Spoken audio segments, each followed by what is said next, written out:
Hello. Hello. Hello, Uh, hello. Hi, welcome. everybody. Welcome. You are a brick builder, a streamer, content creator on various platforms. There's a lot going on there. So as I generally try to do when I get started with a guest is I always like to ask what about Brickanista's Twitch channel uh can you describe to someone who's never been to your YouTube or Twitch channel before?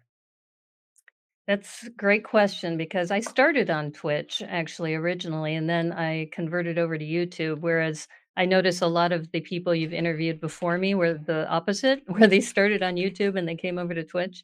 Yeah. And if you were just coming onto my stream for the first time, it really depends on what day of the week that you show up. It's a very eclectic group of people who follow me. And I also position myself more as a mock builder. And Mhm. many times, especially on Sundays on Twitch, you'll see me building a mock or a small set. And what I love about streaming, especially on Twitch, is that you get this really great interaction from the chat. Mm. And I am more mellow than most people, though. I don't do a lot of the hype trains. I don't do a lot of the emotes, but that's deliberate because I really think of myself more as an educator rather than an entertainer. Though I will drop a few jokes every now and then.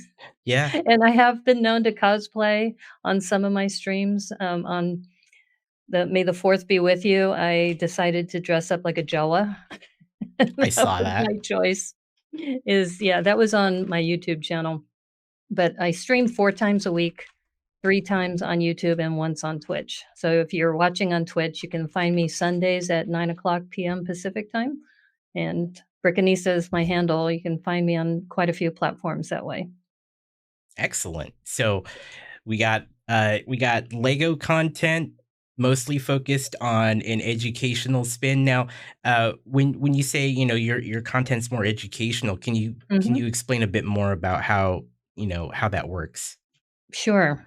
I just recently did a co-hosted stream with Remy from Brick Literacy on YouTube, Mm. and we've started this series called What, When, Why Wednesdays.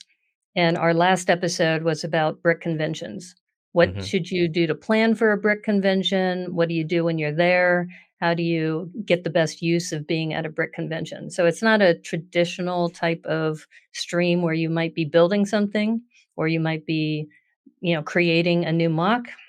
It was really about the experience of what to expect with brick conventions. So the Wednesday stream has been informational that way, where we'll Mhm. pick a topic, we'll invite some guests. We had, for example, the Star Wars one. I dressed up as a Jawa, and Remy had a Mandalorian helmet on. We kept it on the whole time while we were building a Star Wars set. And we had invited a few guests and, or at least the guest that I had wanted originally, he got tied up and he couldn't arrive right away. So I invited a couple other friends from the chat to come in and join us. So that's a Wednesday stream as far as Mm. educational. It sounds like informational Mhm.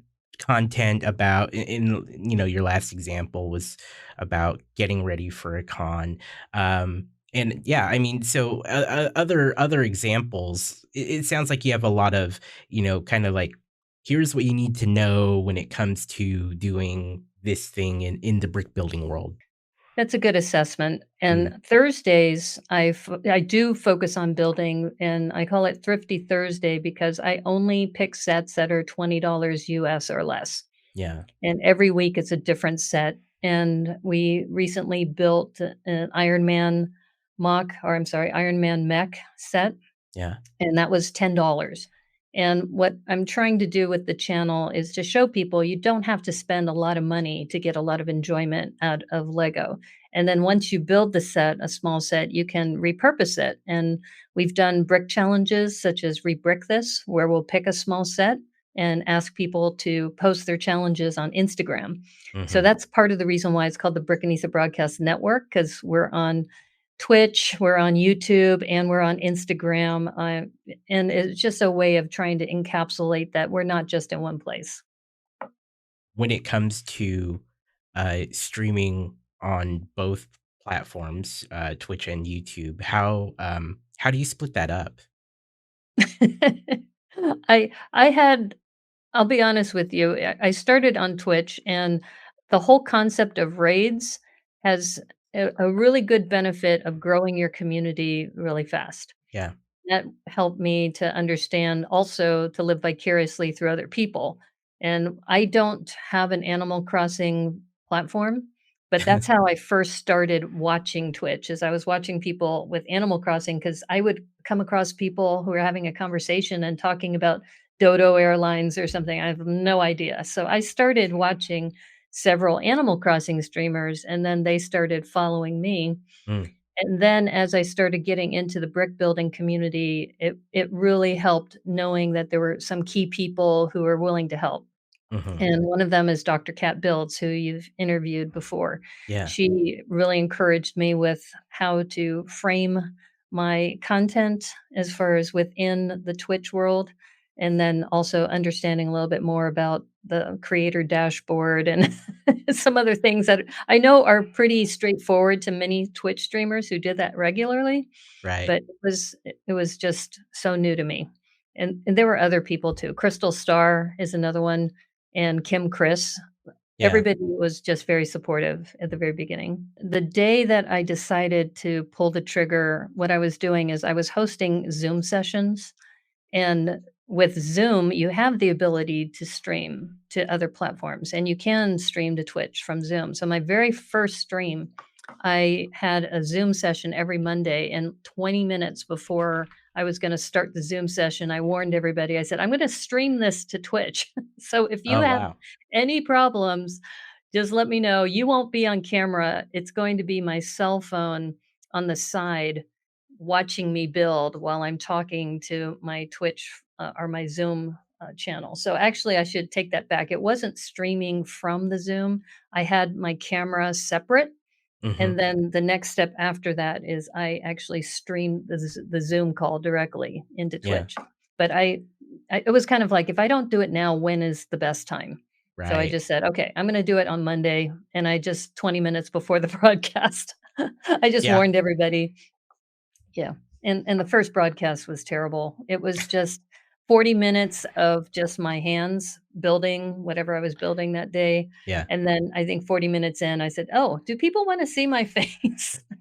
And right. then I decided to, have a better presence, but, yeah, I think we all started, just anybody starting and streaming, you're not gonna get it perfect the first time, and everybody goes through their own learning curve. Some of them are faster. I'm one of the slower ones, but I feel that I'm authentic. That's what I want to do, is I wanna be authentic and provide educational value with my Yeah. streams. I can, completely back you up on that whole, starting off. My first streams, I was using I think a pretty old gaming headset. So, like, the audio quality was not good.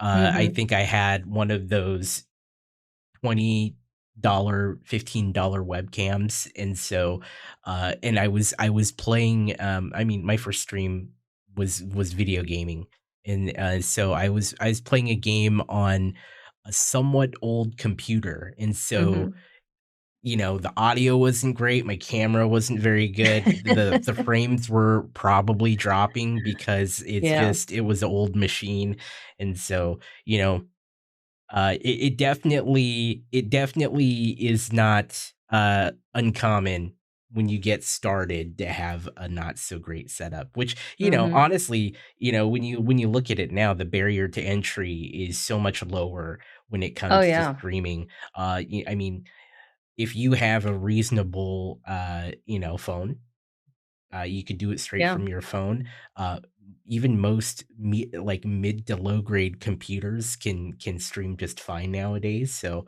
it's really really impressive, and it's a cool story to hear that you you made this decision, this last moment decision to like take your Zoom call and broadcast at the same time. Which actually, thinking about a lot of the the content that you put out. Mhm. I see you do a lot of collaboration with others. You do a lot of calls with others. With special guests or just other people who are building alongside you.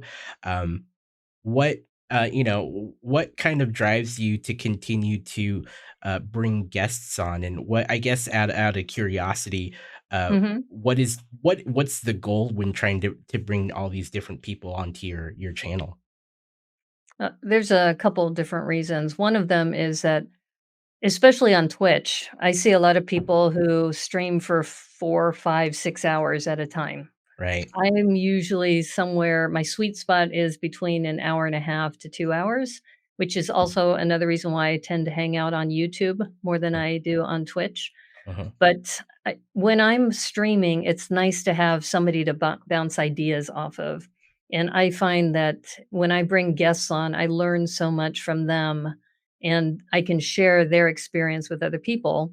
Uh-huh. And there's a lot of people who are so talented, but they're not going to start their own stream, but they're happy to join mine or yours or anybody else's. And I've had quite a few guests who have said, "This is the first live stream I've been on, and you made it really easy." And that to me is also, I think, bringing on guests is almost like, "Hey, let's come on for the ride and let's see what you have to share with people."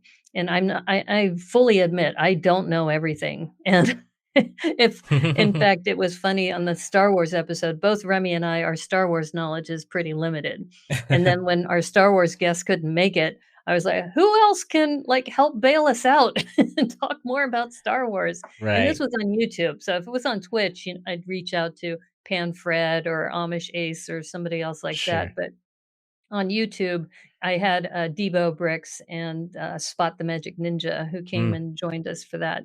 mm. But it's great, and I think Spot also mentioned that I think was his first appearance. It might have been Spot. I know there have been several that have told me Yeah. it's great to be on your show just because it's a good first experience. Yeah.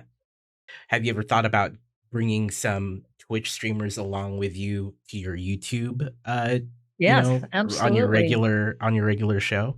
It's interesting when you say my regular show because since I stream 4 times a week and Yeah. each show is a little different, Uh-huh. I also try to be mindful about other people, like, you're already doing that as far as crossing the streams. Yeah. So I don't want it to look like, "Oh, well, I'm gonna do what Mora and More is doing, and I'm going to invite people and talk about their platform." I Sure. think it also has to do with, does their content align with my content? Mm, And then that would make sense for me to bring somebody on. So for example, um, I'm part of a brick relay once a right, month.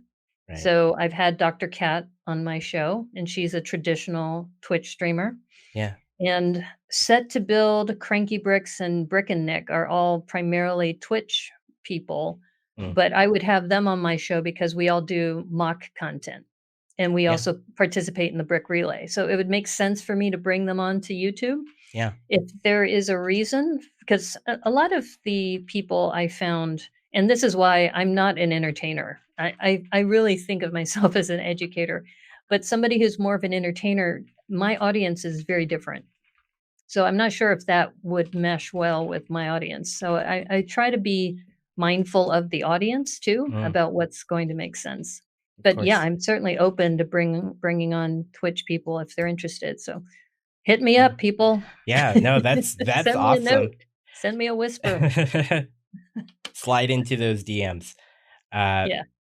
what you made an interesting point about the work that Crossing the Streams is doing, and kind of the format that I use here, and that you wouldn't want to, I guess, gosh, I guess, step on my toes, so to Right. speak. Right. Right. Exactly. I'm going to probably say something somewhat controversial in that, because you're not the first person to have said that, and you're not the first person who's actually approached me about this format of stream.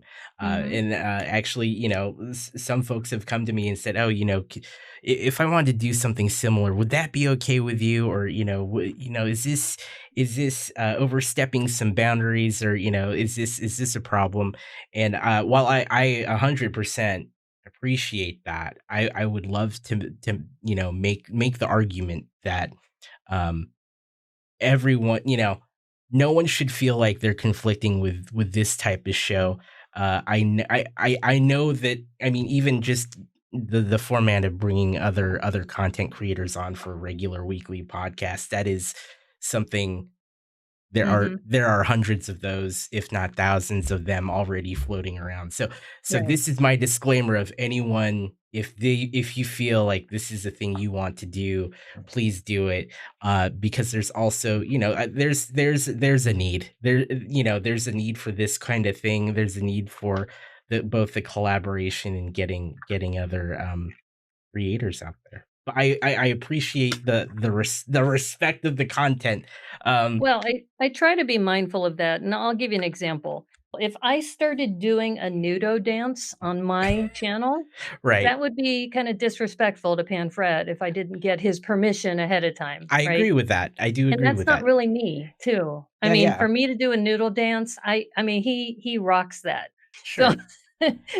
and now that I think about it, I have used your format on my Streamiversary last year on Yeah, September 14th, yeah, where I booked 8 people, or actually a little more than that, but 8 hours of content. That's the longest I've ever done on a stream, and I had Dr. Cat, I had the Brick Cove was on, I had, people from, um, the Jurassic Park collab who were on. I mean, I had a variety of people, so every hour I was talking to somebody. yeah, yeah. So I guess I have kind of done your format Yeah, before yeah. already. Yeah, no, I remember I remember that now, 'cause, it'd been a while, but I Mhm. do remember that same thing. Yeah. I would say there's some distinction between, like, taking a nudo dance, which our friend Right. Panfred Nudo If does. you did a nudo dance, Right, I don't you would think people yeah, would say, yeah. "Dude, I would never that's encourage Pan-Fred's take jam," right? I would never encourage Yeah. taking a nudo dance, but if someone's like, "Hey, I have a fun dance that I would like to do for whatever reason," as maybe a redemption, or, for whatever reason, Mhm. I encourage people to do a dance, like, even though Panfred Nudo does a dance, there are definitely, tons of other creators who Yeah. who I who did would do a do it, so dance because we had technical difficulties with one of my speakers who came in, and the other speaker who's in the UK said, "Hey, it's dance time." And then yeah. he turned Yeah, on yeah. his disco lights and such. So we Yeah. did do, yeah, I don't dance on my stream often, but we did do one on the September 14th anniversary show. Yeah. Yeah, But and that's I an example. You yeah, know, there's people who are known for certain things, and you wanna be respectful for their content. yeah, And I'll give you another example that's mine is I have something called mock improv, sure. and I've been doing that for almost a year. It'll be a year, I think, next month. And there've been a couple people who've done similar things, and I've had to ask them not to use that term, mock Hmm, improv, because 'cause sure. I've spent a lot of time kinda honing that format, and they've been very respectful. You know, they may have said something, and I just said, "Just remember that I kinda came up with that term, and that's something that I try to do once a month." Yeah, So for those of you who don't know what mock improv is, that's where we focus on a CMF series of minifigs. So the last one we did was with the Muppets, and then the audience tells us the location and then the activities, and then we spin the wheel and we see what we get. yeah. And this last one, we had the Muppets, whatever character they had to build the character in a dojo sorting socks. That's what the challenge was. And I had to do a prototype of that on my own channel where I was just doing this to see how much time it took, what's the format, Can I use the spinning wheel? There was a lot of work that went into that, and I do think intellectual property is something that we should respect. And so that's why mock improv, and just like other content creators, there's a group that uses mockumentary. So I Mhm. kind of feel like that's their term. I would never use mockumentary with one of my sessions. There's a difference between straight lifting a segment from someone or a series or something Exactly. like that, but also there's that allowance of, if there is someone wants to do something within the same realm of it, I think it only improves the content across the board, in my opinion, right? So, like, Mhm. if someone else out there is like, "Hey, I wanna interview other Lego creators," and Oh, yeah. Well, uh, interviewing a creator is one thing, but how would you totally. feel if somebody started interviewing people and called it crossing the streams, but they did it on YouTube instead of on Twitch? I You mean I know? mean, That like I that said, to me that's is kinda that's exactly what disrespectful. I totally agree with you, but I Yeah, would say, in that respect, yeah, it's that in that case, it's weird. Like I said, if someone was trying to, like, straight up say, "Hey, come to my channel and I'm gonna do a nudo dance," I don't agree with that. No one really owns the concept of a lot of the things we see on Twitch or right. YouTube. Yeah. It's when you start to call it the same thing, that's when it starts to get a little, well, a lot of, disrespectful or just straight up Yeah, ripping you don't ripping wanna off. rip people off and Yeah, give attribution where it's deserved. yeah, If I said, "Hey, I'm gonna start interviewing people, and I wanna thank More and More for giving me this idea," and I've talked with yeah. him, and he said it's okay. I had that recently with Joriel Builds, is Oh, that yeah? Joriel Builds and I did a collaboration on hashtag the daily brick limit, Mm, and then he had not had time to work on daily brick limit, so I asked him, "Do you mind if I start weekend brick limit with your blessing?" Right? So oh, I yeah, I try to be really mindful, and if somebody points out to me, "Hey, that's too close to my content, do you mind yeah, retooling it or trying something a little different?" yeah. But it's interesting that some people, by mimicking, they it's almost a form of flattery, but it also is a little underhanded in my mind. It's kinda like, you can come up with your own content. You can build your own audience. You don't have to take somebody else's idea and try to make it your own. I think that there's, like you said, that's a gray area Yeah, that's I Mhm, 100% feel like it's a gray area. I think for me, um, as long as it feels sincere and genuine, I'll generally be, you know, okay with it. Right? Because, like, if someone out there was like, "Oh, hey, I'm gonna do a crossing the streams thing," right? Because I think, this is a really great format, but that person, is their heart's not into, like, getting to know the other, guests, or really they're not really mhm, interested in the story, they just wanted to do the right. next thing that just they felt was maybe going to catch on. uh, Or they that's wanted the hashtag just to put it on their stream so they, grab your audience too. right, and There's some of that that's out there as well. right.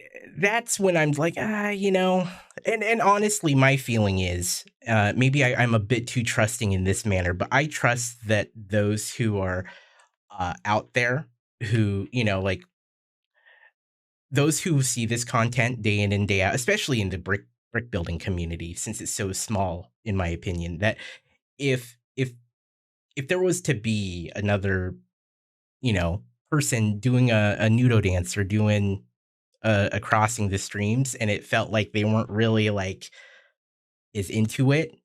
As Mhm. a viewer, I sense that, and Yeah, I'm like,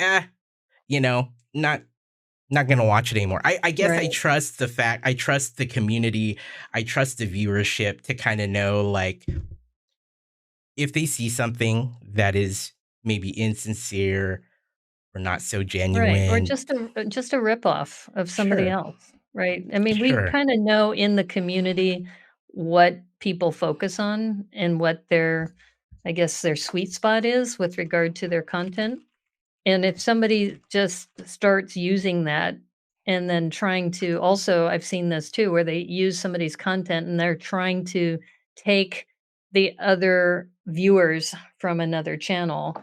I mean, that's not cool. That's just not cool when Oh, people do that.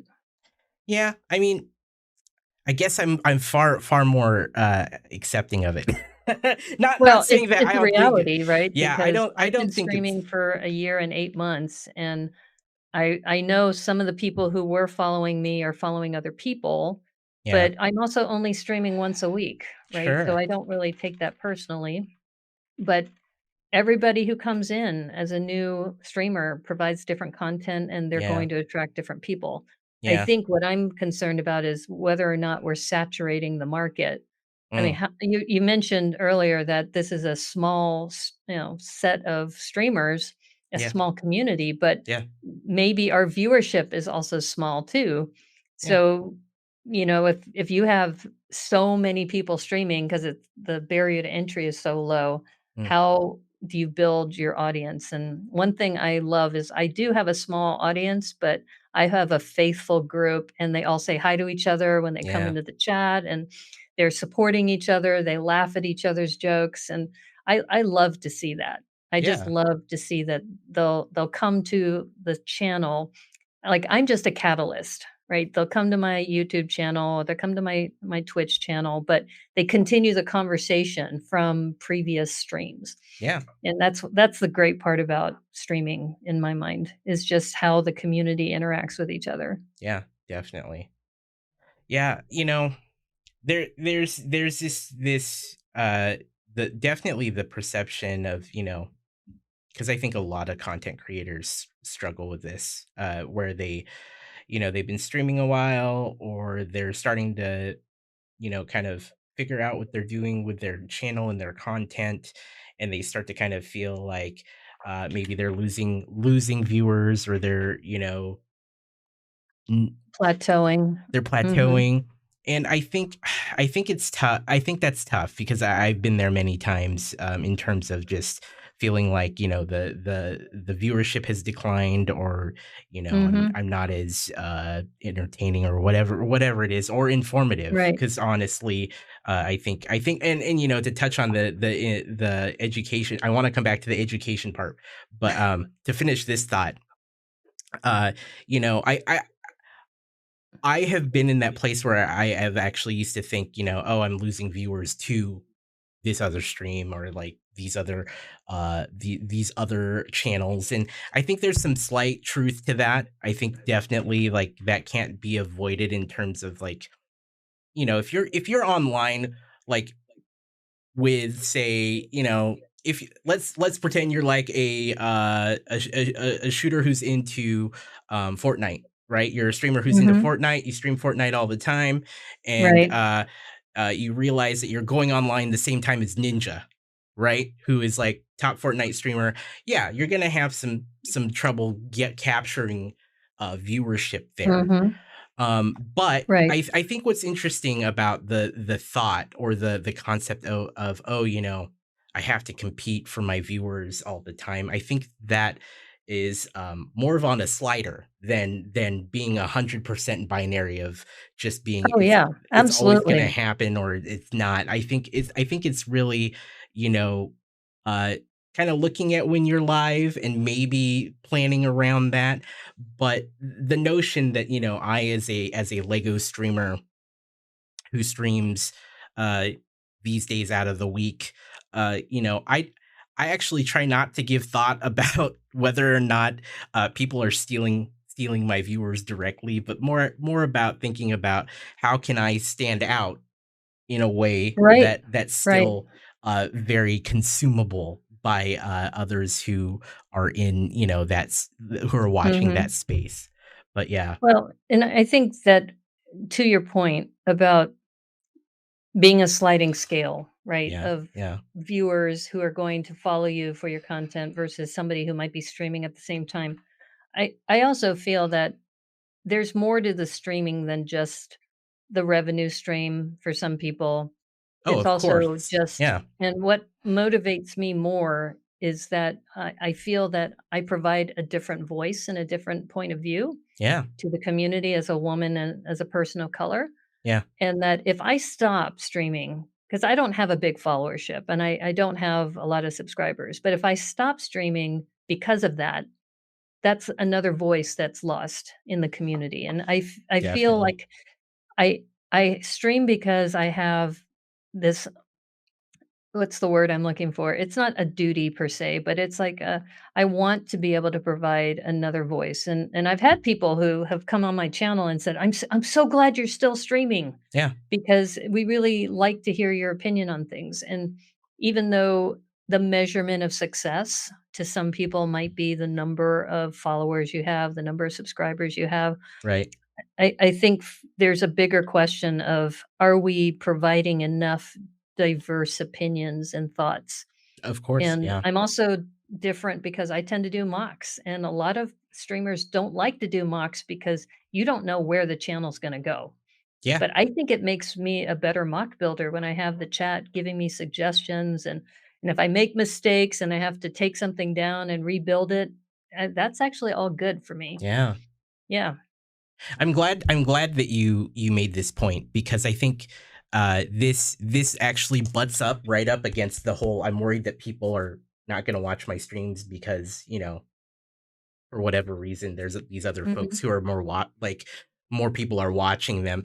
But I think you have just given you like actually both given your point and your counterpoint to the same side of that to the different sides of the same argument, right? Where, yeah, a lot of people worry about whether or not they are, you know, being followed or watched or consumed in a Mhm. certain way because they're worried that there are other folks in that same space Right. who don't uh who are not doing the same thing but are somehow doing more viewership or whatever feels like It's success. the ecosystem, really. The Right. way Twitch is designed and YouTube is designed, the monetization is designed in a way that it rewards people not necessarily for the content, but how many eyeballs you can get on you, which is part of the reason why Twitch has a hot tub stream now, right? Eh, Like, and I mean, I I feel told people I will not be on a hot tub stream, so yeah, we you all can joke forget about that. we all joke about that and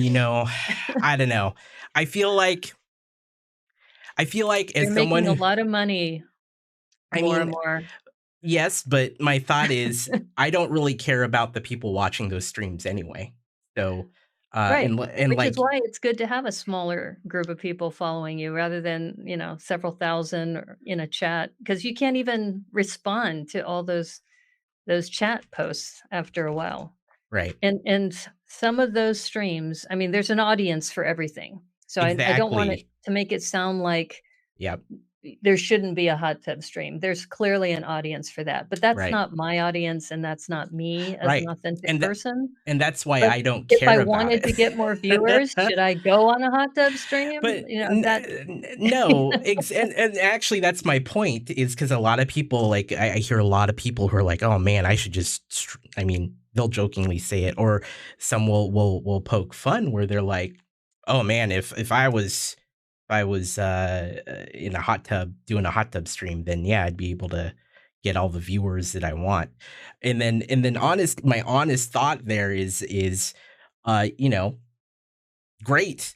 Like if that's what you want, if that's the content you want to make. Yeah, yeah, I exactly. and I don't want yeah, it to sound like people shouldn't be doing that. That's right. there's a reason why there's that channel, because clearly, part of it is Yeah. the networks were seeing that the sponsorships they didn't want that content. I think it was in talk shows before they broke out I think the, it was just chatting, probably. chatting. Oh, just chatting, right. Yeah. Yeah, and I can see that the sponsors are saying, "We really don't wanna be associated with that content, so can you create a separate channel?" Whereas we're trying to get this brick building channel, and it's taking a lot of, Yeah, a lot of work to do that. the lack of a category for Yeah. brick building is definitely But something that going needs back to to, happen. if somebody wants to go do a hot tub stream, build your audience, start generating revenue, more power to you.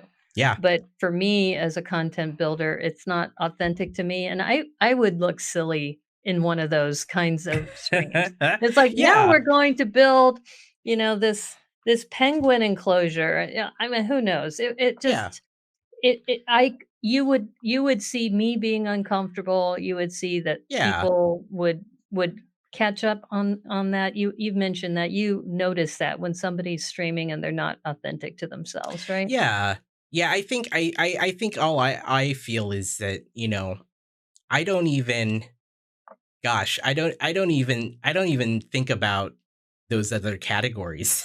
No, I You know don't you know either, and you I only know? stream once a week, Yeah. and I don't have a lot of viewers, but the people who come in week after week after week, they keep me inspired Yeah, too. for sure. No, And that's I good. I was mentioning, Thursdays, I do Thrifty Thursdays, and just on Thursday the 12th, Mm, we ended up brainstorming this idea about using bricks as, like, a goodwill gesture for people, mm, and we created something called the Brick Scouts, and we're going to have our first Zoom call together just based on this idea that came out of chat on the YouTube channel. And that is not yeah, something I could have predicted. One of the members in the chat came up with like a theme song for the Brick Scouts, and sure. we started brainstorming about the patches that are now coming out with the dots line Mm, that we could start putting patches on. And I was just blown away, honestly, that this idea came out of a Thursday stream and people are so excited about it that I created a Facebook page. So if anybody's interested, we don't know exactly what the Brick Scouts is because it's only been that what was going to be my 10 next question. days.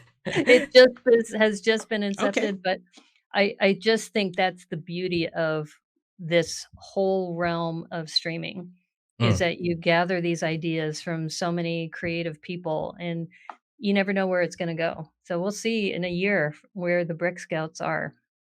But I'm excellent. very excited about it. The energy behind it, the people are so excited. We're talking about what kinds of things can we do for the community and just to build like you normally would. And then for a lot of us, we have this huge backlog. Either the backlog, you can start donating sets, or you can build a set and then give it to somebody, a stranger, and to say, "Would you like this rose?" You can Yeah. have this rose. Yeah, it's really fascinating how that all came about, and I hadn't planned that on that stream. It wasn't like I said, "Okay, I'm gonna propose this idea." It was actually funny, one of the members said, "Why don't we call it the Mile High Build Club?" Because we were talking about building on a plane, like Oh, I taking see. a small set, opening it up like a tray, and then you can build it right there on the plane, and then when you're done, you can, give it to a flight attendant. Yeah. And then somebody said, "Yeah, we should call it the Mile High Build Club." It's like, that probably gives a different connotation." That is a very, different connotation, Yes. Yeah. unfortunately. So Yeah. that was kinda if you watch the show, so just if anybody's interested, it's the YouTube show Thrifty Thursday where I built the Iron Man mech, and about an hour in is when we start this conversation. Mm, And then we came to the Brick Scouts, and then we did a search, and Brick Scouts wasn't being used, so I started grabbing the different taglines or the handles for Brick Scouts. But it was a really interesting show, and that's part of why I still stream too. It's just that kind of, miraculous, what's the word I'm looking for? That where people come together and they make something amazingly beautiful. mm, It's a collaboration, like a spur of the moment collaboration, a meeting of yeah. the minds. It's great. Yeah, this certainly came up on, the episode with Lone Gopher where, Mhm. he has noted in a couple different ways in that, talk where, the when you're generating, content as a streamer, often people consider the person streaming the creator kind of as is the person like they are generating the content. But what Lone Gopher has noted is that you're really in a specific kind of way you're collaborating with everyone that's watching. A lot of that Yes. engagement that happens in real time leads the stream in so many different directions, and I think that that's a really beautiful thing to note because most people by default were like, oh yeah, I watch this person because they really have some compelling content. It's really interesting to me. Right. But what when you look at a lot of what makes a lot of channels very interesting and really consumable is that those people tend to really draw from those who are in the chat, throwing out ideas or giving Mhm. feedback on what's going on during the stream. That's Yeah, definitely absolutely. And it's great too because a lot of these people I haven't met. And yet we have collaborated on things where we've sent models to different shows, either as photos or as builds. In fact, I have another one that's coming up with Bricks by the Bay called the Mega Micropolis Metropolis Multiverse. And we have a combination of people who I've already met who are involved in this, like PT McEwen and Zonker Harris, who are big into Micropolis, yeah. and then people who I've never met who are going to be sending their models over so that we can display them together. Mm. And a lot of this came about because of the stream. So I'm very grateful for the community that we have with the Brickanista Broadcast Network. That's excellent. Yeah, thank you. It's I've caught quite a few of your streams over I'd say the last year, and I'm still curious because I don't really know the story. How'd you get into Lego? Well, let's see, how far back do you wanna go? If we talk about as a child, and Sure, this is probably why I stream a lot of affordability types of streams, like my Thrifty Thursday stream, sure. is when I was growing up, I came from a very poor working class family.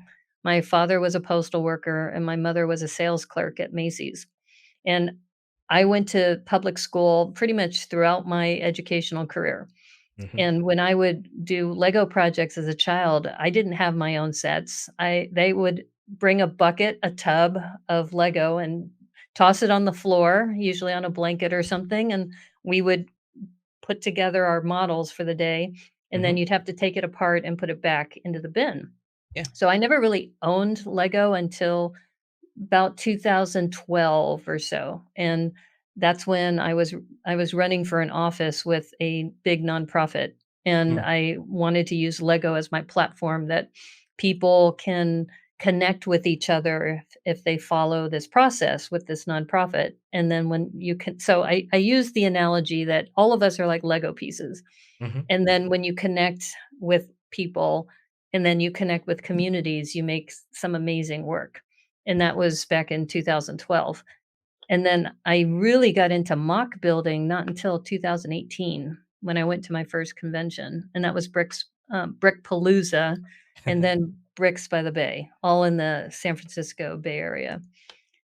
And then I was hooked. Then I started going to conventions. I built my first mock in 2019. I should step back that 2018 is when I became Brickanista because they mm. said, "You need a brick name." Oh, "Really? I need a brick name to be here?" Yeah, wow. and then, nobody had Brickanista, so I grabbed that on a lot of the socials. But, yeah, I'm not fairly new, I think, relatively new to the brick I guess the AFOL community because it's Mm, only been since about 2018, mhm. about 4 years. Was there, any kind of specific catalyst that pushed you more into it, or was it just kind of little by little you were attending different cons and just decided, like, "This is what I'm all about now?" Well, I think my very first set that I got for my birthday Mm. was the creator set that was the Mini Cooper, Oh, and yeah. that was the first real big set that I got. I think I got a few small sets, but the one that really made me think, "Wow, this is really cool." I was driving a Mini Cooper at the time too, Mini Cooper Clubman to be exact. And then that was in I wanna say 2014? So 2012, I was just using it as kind of a vehicle to explain a point, and then Mhm, 2014 is when I actually got a set as a gift. And then after that, I started building with my nephew. We built that set over a Christmas holiday and had a great time with that. And I started seeing too how when you use it in creating mocks, and so mhm, I would say 2018 is really when I went in full force. I was kind of on the periphery, I would say, and Yeah. very similar to what you're seeing now. Now that Lego has made adults welcome and really targeted adults where you weren't embarrassed to tell people, "Yeah, I'm big into Lego." I Right. mean, now there's so many people who are saying, "Oh, yeah, look at this world map that I built, and look at this globe that I've built, and Yeah. look at these succulents that I've built." Yeah. They're all targeted to the 18 plus, and I think back in 2014, 2018, it wasn't quite as, accepted. Right. So you were almost like kinda hidden, like, I don't wanna tell people too much how much I like Lego. Yeah. But when I went to my first convention and I saw all of these adult fans of Lego building these amazing creations, and that's kind of when I became the Brickanista. And then I started doing that more heavily. That's a great story. That's really awesome. I've always wondered, I've always meant to ask, and I'm glad to My finally origin actually. story? Yeah, the origin story. This is kind of the staple of the show in terms Well, of this it this gives started me in an North excuse. Carolina, if you really wanna go to the exact location. Sure. So, North Carolina in Charlotte in 2012 was where I had somebody on my team, on my election campaign team. I said, "Go to the Lego store and pick up 4 of those massive boxes that just have a variety of Lego, and then we're gonna put them all out on the dinner tables, and people are gonna say, 'What are these Legos doing?'" You know, and I said Legos there too. So that was deliberate for those of you who are purists, but and I said, "Just put them all out on the tables, and then when I give my speech, I'll mention why the Lego pieces are on the table." And so that would be in Charlotte, North Carolina. I will say that's the original origin Yeah, story. right, Is the birthplace. the birth of Brickanista to be That's excellent. was there as far as an AFOL. So I mean, we've talked about your time making mocks and working on them, and how a lot of your content is centered around uh, Mhm. mock building.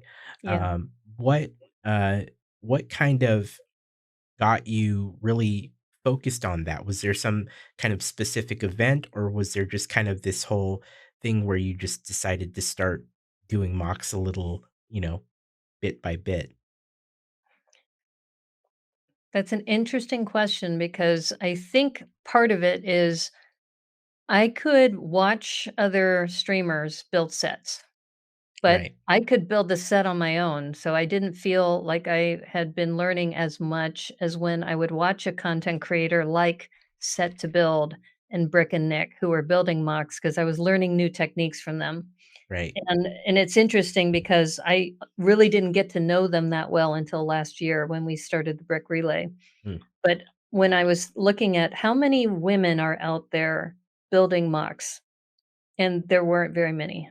yeah, I think Dr. Cat might have been one of the few at the time, and, Kim Chris a little bit, but more Dr. Cat, and right, I said, "You know, I could build a mock," and I just started trying first because, as you know, when you're building, you've got to, hold the pieces for the camera, you gotta watch the chat, you've gotta keep, engaged in the conversation. And right. a lot of people I've spoken to, they said they don't do mocks on stream because it's so much harder. It It's really true. is. It's a Yeah, lot harder because you can just follow the directions and start building and engaging with the chat and doing all that. But when you have to build something on your own and engage with the chat, yeah, so I started using it actually as a way to improve my builds because I would already have an idea of what I wanted to build. I'll give you an example is that I belonged to, or I still belong to this group called Tricky Lug, and we have a holiday gift exchange at the end mhm, of the year. And it's like a secret Santa. So you pick a name and then you have to build something for that person, mhm, specifically for that person. And so I mentioned in the chat, I go, okay, I have this person. I'm going to not reveal who their name is, and I'm going to build them a gift. And I've been toying with the brick books, the ones that are the Disney characters, where it's the storybooks that open up and they have, mm, different characters on the inside. I go, I'd like to do this similar to the Christmas, Charles Dickens set where they had the I don't know if you've made that. It was a gift with purchase where they had inside a drawer, and then they had an inside view and an outside view, and Oh, I yeah, said, "I yeah. wanna do this on a book." And so I that was, like, the concept. And then every week, because it took, several weeks to build this thing. So I started, I think, in the middle of October. And as I started building every week, I said, okay, so I've got the interior done and I'm still struggling with this chimney. Mhm. And then several people in the chat would throw in ideas. And one of them was from Debo Bricks. And he mentioned if you put a 2x2 or a 2x3 slope kind of sideways, then it makes it look like the chimney has almost like a little mantle. And Mm, I said, "Oh my god, that's brilliant," because I was building it like two-dimensional and he was giving like some depth to it. And that kind of interaction too, the chat benefits because they see something being created from the ground up. right. And then when I finally said, "Okay, I'm gonna tell you who is who the lucky person is who's gonna get this," and it was Rob Ketcherside. And then when I presented the gift to him, we recorded that too, and then he went back and watched my streams to see it kind of being built from the ground up, and then you can hear it from the chat, the Yeah, suggestions, and it just made me a better builder.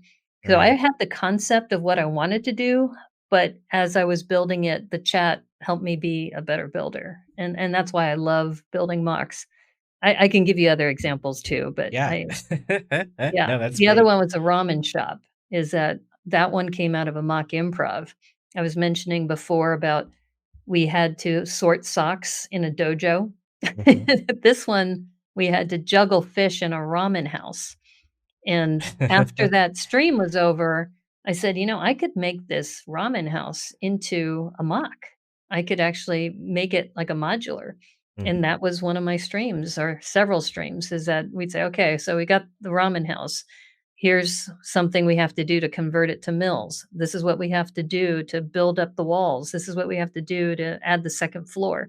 yeah. So it was a progression of a mock. And I think people liked seeing that too, seeing the Mm, progression of how something that you're think in your mind, and then when it finally comes to fruition together. yeah. No, that's as you said, it's definitely a lot harder to, mock something or, I mean, in general, but then when you add streaming on top of it, right, it certainly. But but I do think maybe the reason why I like it is I don't mind if I make mistakes, because there have Sure. been some mocks I've built that were just awful. And I'll even Yeah, say, "I am not going to present this anywhere because it really is not the best." But right. when you get that kind of dance with the chat, when they start throwing out suggestions, or I'll ask the chat, "What do you think? Should this be dark red as far as the chimney color, or should we go with, the nougat color?" We'll go back and forth with that, and then Mm, people will give me suggestions. I had this Mills plate that I was working on, and it turned out to be pandas camping. that's And I had great. this one section that was missing, and I said, "I need to put something there." And some people said, "Why don't you build a mountain?" And then somebody said, "Why don't you have the pandas cliff diving?" Yeah. And that was absolutely brilliant. I wouldn't have thought about that on my own. Mm, And then I built it, and then we had the pandas, like, diving off the cliff, and I even had half of the panda coming out of the water, and it that's was fun awesome. to build. But it is challenging, and I can see why some builders don't wanna go down that path, but Yeah, I felt that I know some builders who've done it. Like I said, I've named a few, and I said, "I can try to do that." And yeah, not a lot of women were doing that too, so I think it kinda sets me apart a little bit that way. definitely. Definitely. I mean, you are one of the few content creators, like, even if just looking on the Twitch side of things, right? Like, uh, there aren't there aren't many mock builders, period, and then there aren't many women mock builders. So I there's can definitely. name them. Yeah, Me, Cranky Bricks, yeah, Doctor Cat. yeah, And we're all on the brick relay. yeah. So There you go. I think Andrew those are the top 3. I'm trying to think, Crystal Star does some on occasion, mm, Crystal Star X, and of course, she was on Lego Masters, so she's got skills. yeah, Yeah, but there's not very many who and I think part of it too is just you have to just realize you have the talent and it's okay if you make mistakes on camera. of We all course. have made mistakes, I mean, especially with Technic.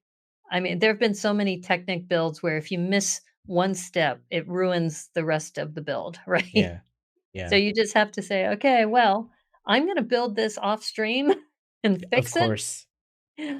But I'm not gonna take it apart and subject people to another, like, 3 hours of building, right? Of course. Yeah. Andrew Wombat in the chat asks, "How do you come up with what to build on stream?" Oh, wow, that's a great question. Sometimes it's I'm already part of a collab. I'll give you an example that, I had to do a collab, a jungle collab with some people from Baylug, and each one of us had a module of a river, and then the explorers, the 3 minifigs were the same. So we all got the same minifigs, and then your scene, you had to do something, and I said, "You know what I'm gonna do, is I'm going to have the VW bus in the middle of the river, like, these explorers catch up, in the river with this." So I started building this because you have to build the Mills plate, you gotta build the river, and then when it came to the actual VW bus, I didn't realize that the VW bus is so much bigger in scale than the Mm, minifigs. So I had to make adjustments, and that's when I started talking to the chat about what to do. But the original concept came from a collaboration.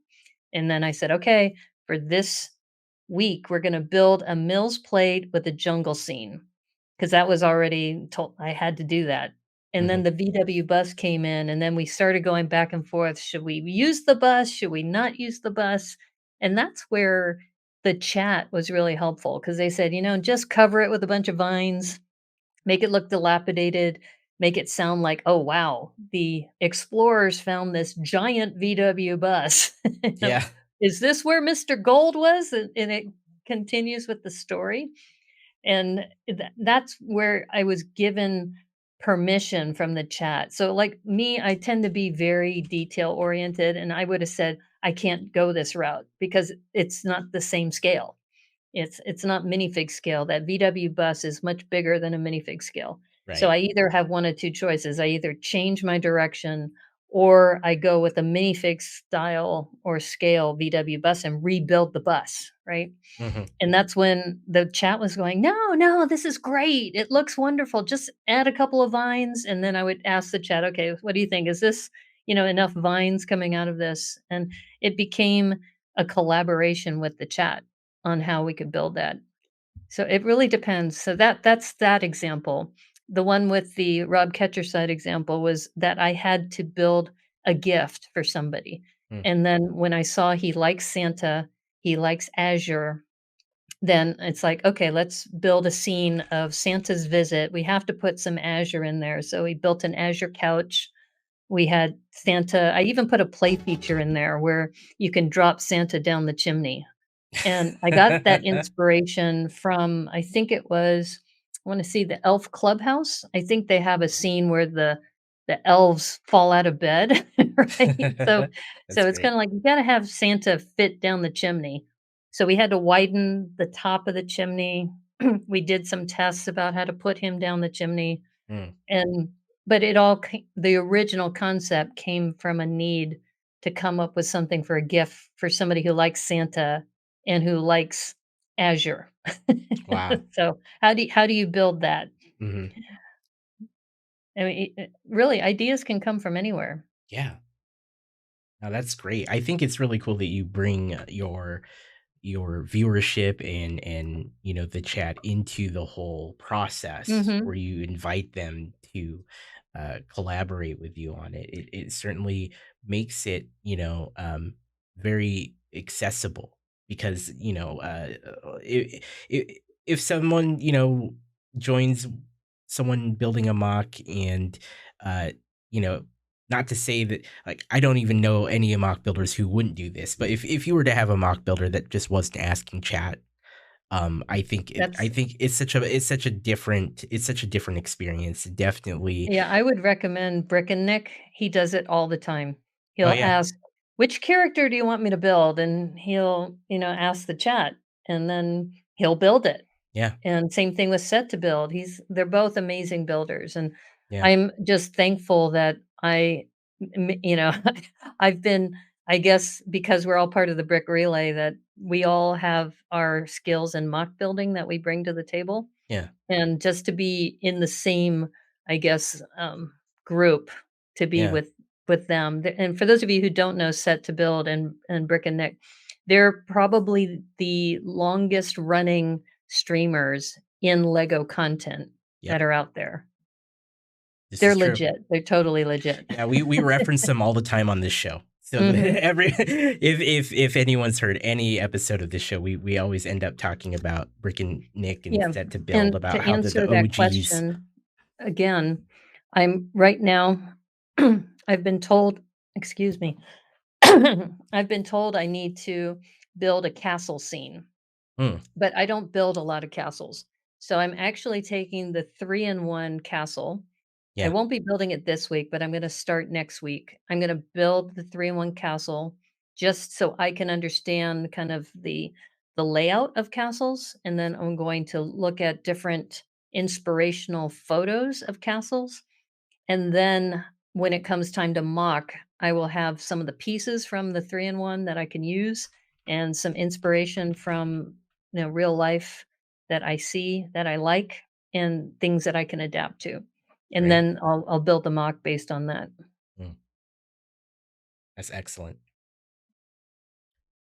What would you tell someone who is trying to get into to building mocks? What kind of advice or tips would you give someone who's wanting to do it but hasn't quite yet done it?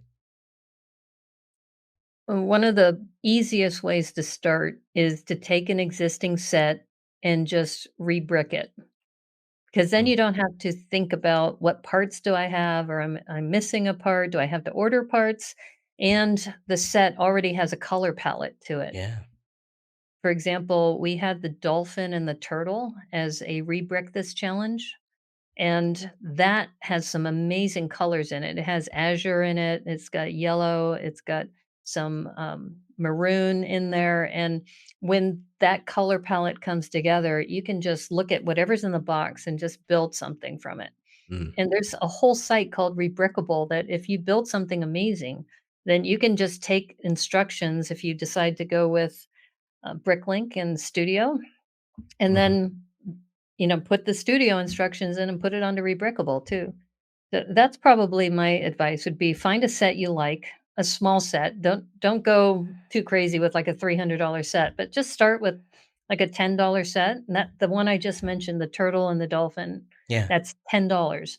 And you build the set and you've enjoyed building it, and then just take the pieces in the box and start making something out of it. It's a great way to start.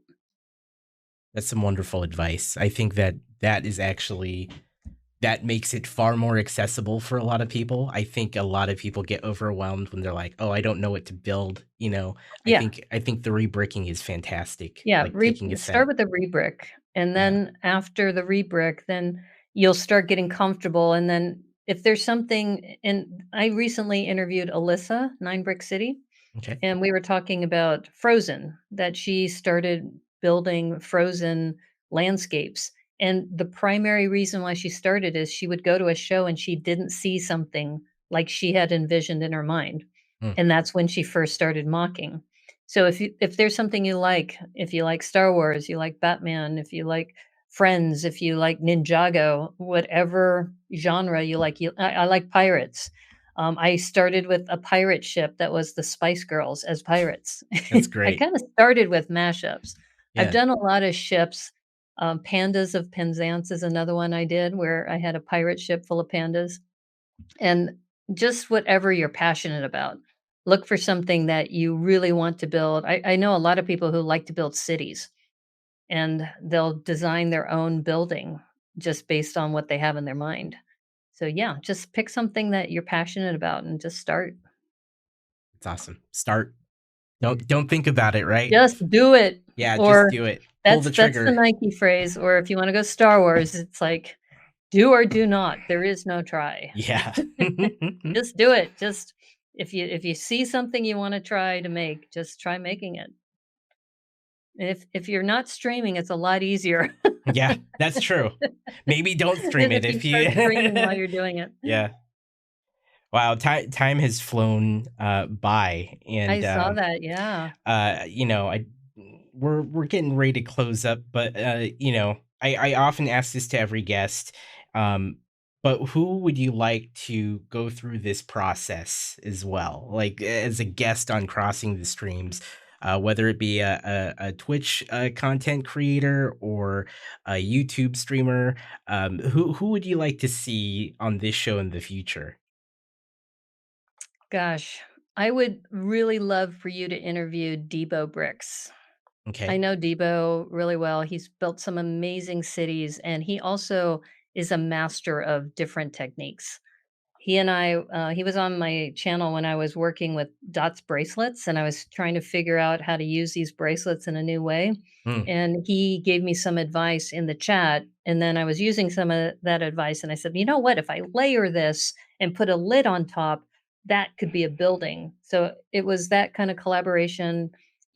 He's just an amazing builder, and I think if and I don't think he's gotten enough airtime. He's a YouTube streamer. He doesn't stream on Twitch, so okay. that would be the YouTube person.